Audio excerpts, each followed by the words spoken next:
Kasi once inaresto mo na yan at binigay mo sa Hague, wala na tayong pagkakataon pa para ma-resolve yung question kung valid o hindi yung warrant ng ICC. Kasi magiging moot and academic. Yan ang katotohanan. Yun po ang fundamental role ng ating Supreme Court, pangatlong branch ng government, judiciary, para kapag hindi sure yung ginagawa ng executive or legislative versus sa kanyang mga citizen, masasagot natin kaagad para hindi ma-violate ang ating karapatan. Pero kung delay ka ng delay, at sasabihin mo, o sige, arestuhin mo muna, di bale.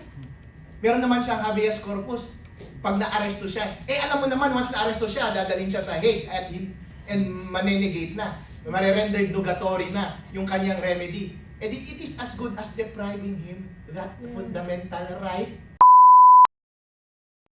Usapin ito ay tungkol po doon sa concurring opinion po ni Justice Marvic Rionel. Pag-usapan natin ang separate concurring opinion ni Marvic Rionel. At alam ko ang ating mga bloggers and media is talagang nakasusog dito. Attorney Yvette, medyo gabayan mo ako dito dahil marami pong usaping legal. Apa. Para mailatag natin na maganda at masagot naman po talaga ng tuloy-tuloy ng ating magagaling na panauhin ngayong araw. Ano po ang pinaka-importanting punto ng kanyang concurrence? Yun po yung tanong ko. Pwede natin ibato muna ang tanong para makapagpahayag. Kaya, syempre, tapos na tayo sa gentle muna. Doon naman tayo sa panggising sa umaga. Dahil ito talaga, pag nagsalita to, wala tong takot, hindi kimi, dahil yun ang totoo. Hindi ito nagbabalagbag na mga fake news at tapang na kuno-kuno lang. Attorney Harold, please, I'll give you the floor. Opo. Ano po yung pinaka-importanting punto ng kanyang concurrence? Yung sinabi niya na right in esse, ang default natin ay maging malaya tayo. Meron tayong freedom of liberty.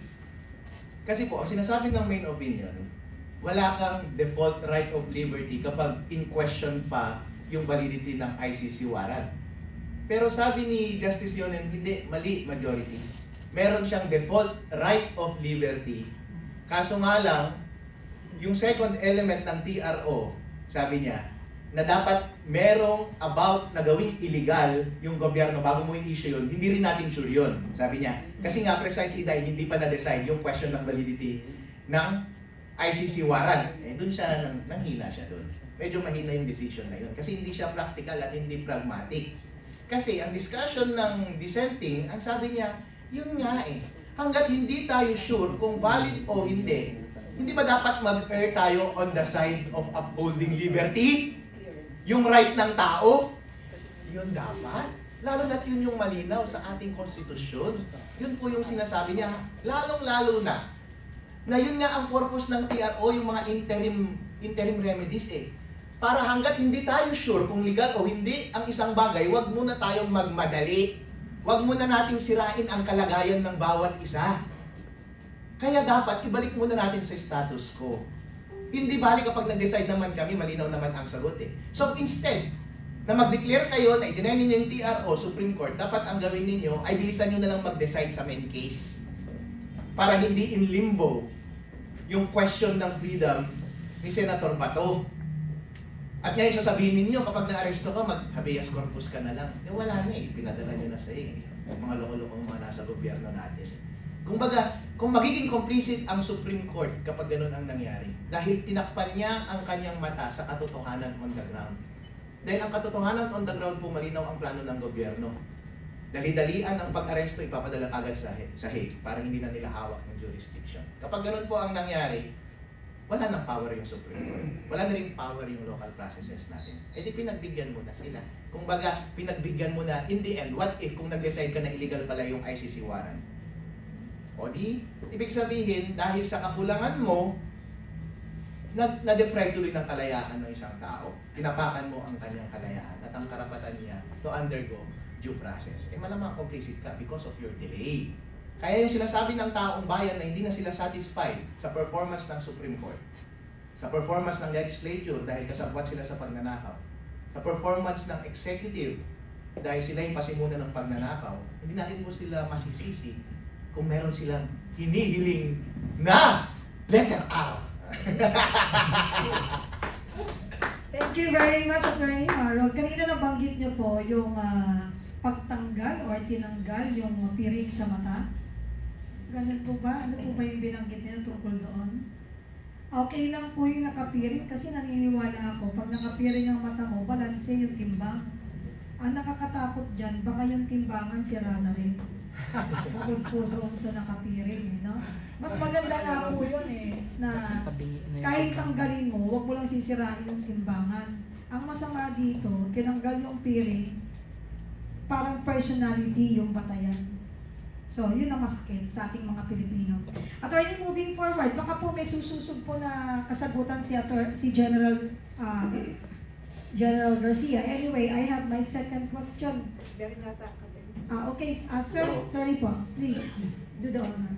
Yun na nga yung pinapaliwanag ko kanina na ang sabi ni Justice Leonen is hindi kami pwedeng kasi yung preliminary injunction, yung TRO, ito ay extraordinary remedy. Ginagawad lamang ito sa under extraordinary circumstance. So sabi niya, in the abstract, we cannot issue this extraordinary remedy in your favor because hindi pa nga nadidetermine kung valid o hindi valid yung ICC warrant sa ating jurisdiction.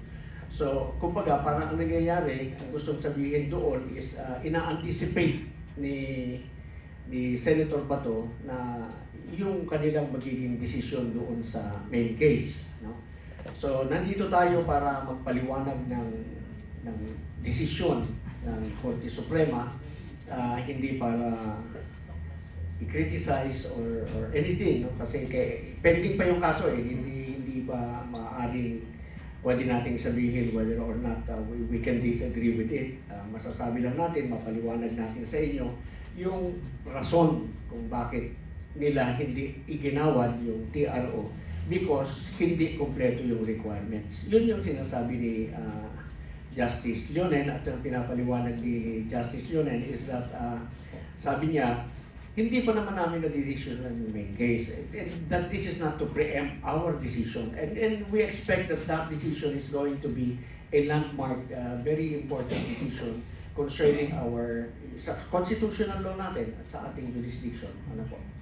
So, hindi pa rin niya tinukoy, hindi pa rin niya tinumbok ng gusto na yung karapatan ng bawat nilalang sa Pilipinas, within the jurisdiction of the Philippines, to his right to due process of law. Sinasabi ko nga kaninang Section 1, Article 3, yung ng Bill of Rights, karapatan ng lahat ng nasa Pilipinas, kahit na dayuhan, hindi pwedeng ma-deny ng due process of law. Because ang wordings ng Constitution, no person shall be deprived of life, liberty, or property within the jurisdiction of the Philippines. So, Pilipino man yan o banyaga yan, pag nasa Pilipinas, may karapatan yan ng due process of law.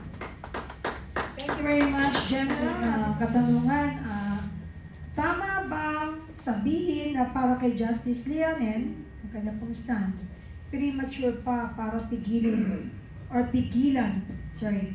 ang gobyerno? Yes, Kapeli, ang konteksto nito is premature pa daw para pigilan ng gobyerno na arestuhin si Senator Bato. Yes, yun po ang mas malinaw na paglalatag. Attorney Respicio, please. Sinabi po niya na huwag arestuhin si Senator Bato? Or premature pa na Premature. Premature. Sinabi niyang premature na arestuhin si Senator Bato? On the context po na the courts generally do not issue injunctions to restrain criminal prosecution or arrest before it occurs except in narrow, well-defined circumstances. Kasi po, ang nababasa Paano kaya natin pwedeng mas ipaliwanag itong statement na ito? Ang nababasa ko po sa kanyang desisyon, ang sinasabi niya na premise ay baliwala naman na yan kasi sinabi naman na ni BBM na hindi siya aarestuhin eh. At hindi nga na-serve yung warrant at nakatakas nga siya eh. Therefore, walang imminent na mababiolate yung kanyang kalayaan. Yun ang sinasabi niya. Kaya naging syntactical siya. He argued by syntax. Kasi sabi niya, ang requirement ng TRO dapat merong unlawful violation of a clear and unmistakable right. Imminent unlawful violation. Pero since hindi naman na nila na-serve at hindi nila isi-serve, sinabi ng Philippines na hindi isi-serve, therefore, walang imminent violation. Yun yung presumption niya, yun yung assumption niya. Pero hindi niya tinignan kung paano mag-operate itong sila Matibag. Nakaloko-loko, hindi niya alam na once na inisyu niya yung denial ng TRO, automatic arresto na yan. Precisely, hinihintay ka nga eh. Bago sila umandar eh. Yun yung hindi niya binasa. Umiwas siya sa ganong desisyon. Yun ang magandang ginawa ng dissenting opinion na si Justice Javier. Kasi tinignan niya yung long-term effects, middle-term and long-term effects. Hindi natin pwedeng mag-argue ng syntactics lang dito.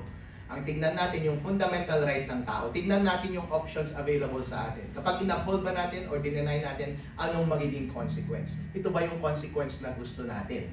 Ang gusto ng majority at sabi ni Leonen, okay na merong karapatan yung tao.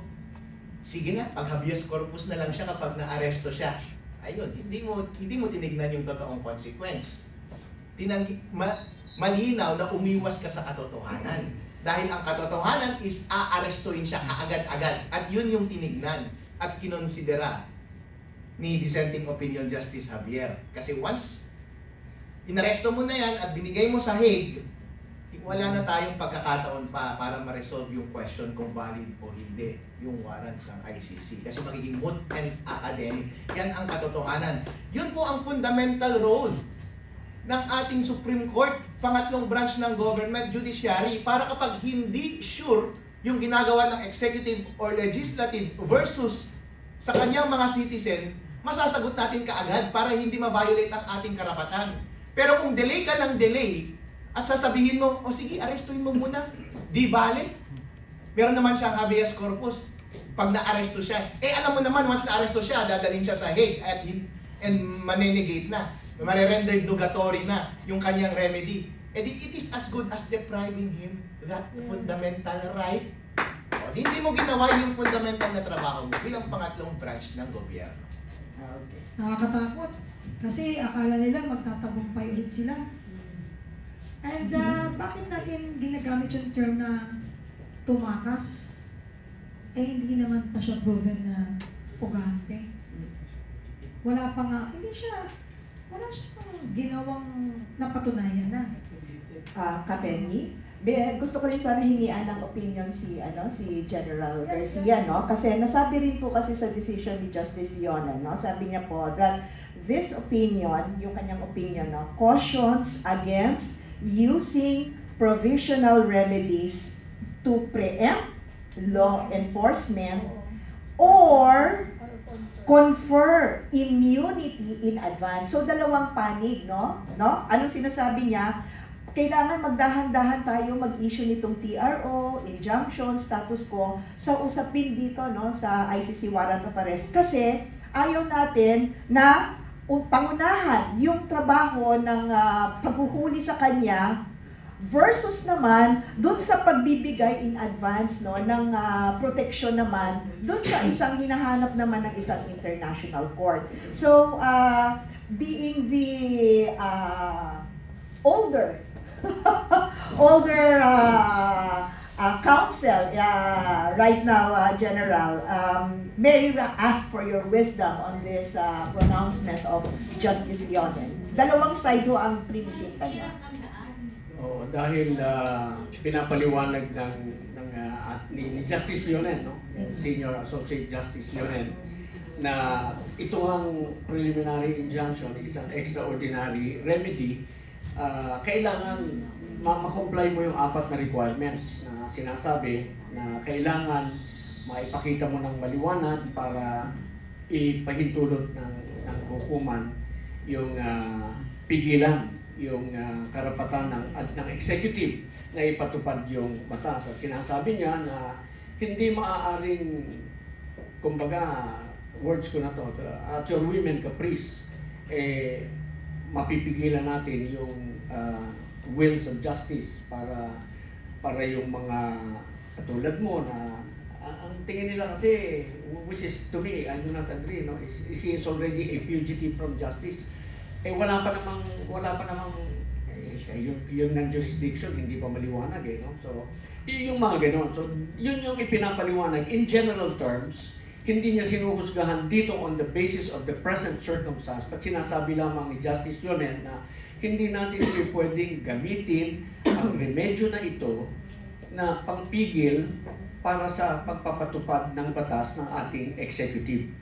It applies as well to future cases na ito ay extraordinary, kailangan mong complain bago mo ma-avail. So, not only to the present situation but also to future occurrences so that it will be clear guide to everybody who is coming to court asking for the remedy para maliwanag lamang po. Pinapaliwanag lamang ni Justice Leonel yung requirement na ito ay hindi pang araw-araw na remedyo na pwede mong hingin sa korte at ito ay ibibigay sa iyo. Thank you, Attorney. Thank you, Attorney General. Dugtungan na lang natin ulit yung question kasi kailangan talaga malatag natin ng kompleto ngayong araw ito para hindi naman mabitin ng ating mga kababayan.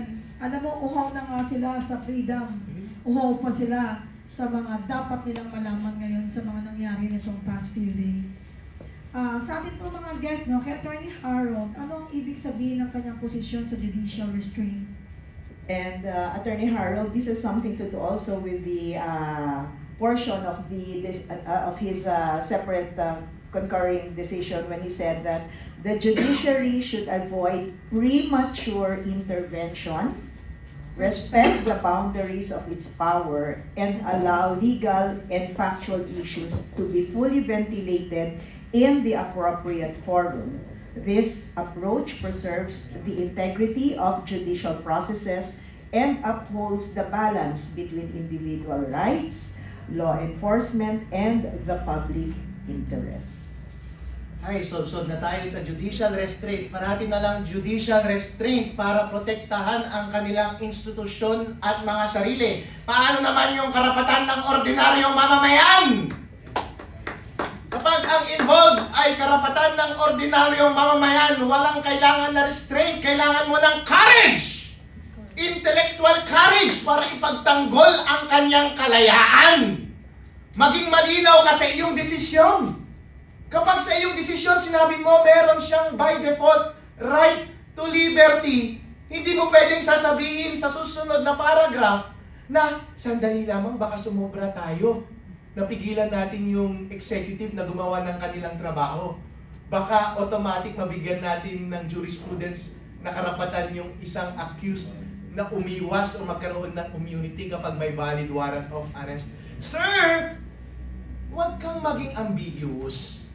Maging klaro ka. Make up your mind and take a position. That position is na dapat mong i-take ay valid ba o hindi yung warrant. Pero malinaw naman na sinasabi ninyo na hindi nyo pa decided yun, di ba? Hindi valid or valid 50-50. Hindi tayo sure. Pero ano ang sure? Ang karapatan ng tao na maging malaya. Di po ba? Pero dahil sa kahinaan mo na hindi ka sure about sa isang legal question, takot ka sa executive, sasabihin mo ayaw natin silang pangunahan hanggat hindi tayo sure. Huwag muna natin bigyan ng immunity itong tao na to hanggat hindi tayo sure. Well, bossing, hindi mo kailangang magbigay ng immunity kasi to begin with, ang konstitusyon ang nagbibigyan sa kanya ng karapatan na maging malaya. Dapat doon ka maging sigurado. Yun po, kaya nakakalito basahin yung desisyon ni Leonen kasi on the one hand, sabi niya may karapatan siyang maging malaya, pero on the other hand, hindi siya naging definite about sa position niya. Nakakapando mo, pero tingnan natin, hindi natin pwedeng pangunahan yan, baka may iba naman siyang naiisip. Pero sa madalit sabi, nakakatakot dahil gusto natin makatulong sa ating bayan, magkaroon ng boses ang bawat Pilipino. Pero dito, parang pinag-heli-heli ka pagkatapos itatapong ka. Basag ang ulo ng sanggol. Moving forward, may implikasyon ba ang concurrence niya na walang automatic constitutional violation sa pakikipag-cooperate sa ICC, sir? Sir Harold, please, do the honor. Hanggat ang isang question po ay novel at hindi pa malinaw ang posisyon ng lahat ng participants, pwede nilang i-take yung safe na side na hindi pa tayo sure kung valid o hindi. Alright, bigyan ka namin ng benefit of the doubt na hindi pa tayo sure. Pero would you kindly do us a favor? Can you decide quick? And in the meantime, huwag niyong tapakan yung procedural rights ng isang tao, yung kanyang fundamental right to liberty. Kasi po, ang ating konstitusyon ay ginawa para protektahan ang individual rights. Individual ha? Hindi po collective rights. Individual rights ng bawat mamamayan.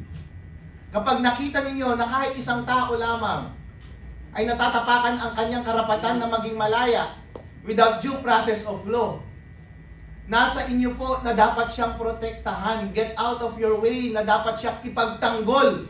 Huwag po dapat kayong umiwas sa inyong responsibilidad sa pamamagitan ng pagiging ambiguous sa inyong decision at pagiging indefinite at lalong-lalo na sa pagiging mabagal sa paglabas ng inyong desisyon at pinapabayaan ninyo na hindi sure yung gawain ng isang citizen at hindi rin sure yung gawain ng executive. Sila ngayon parang pusa at cat and mouse na naghahabulan, hindi sila sure kung ano ang legal o hindi. Malay po ninyo, mas malaking evil ang pinabayaan yung nangyari dahil dyan, nagkatuputukan na nga po sa Senate. On the one hand, si Senator Bato de la Rosa, valid yung kanyang belief na okay lang na tumakbo siya dahil illegal yung warrant. On the other hand, contrary yung belief ng law enforcement. Yan po ay recipe for disaster. At kapag pinabayaan po ng isang fundamental institution ng ating gobyerno yung ganong disorder, ay hindi po ako naniniwala na ginagawa ninyo ang trabaho ninyo. At the very least, maging klaro po kayo sa inyong reasoning, sa position na tinitake ninyo, at huwag nyo pong i-delay yung pag-decide ng mga novel and may malaking implication na legal questions na katulad nito. Thank you very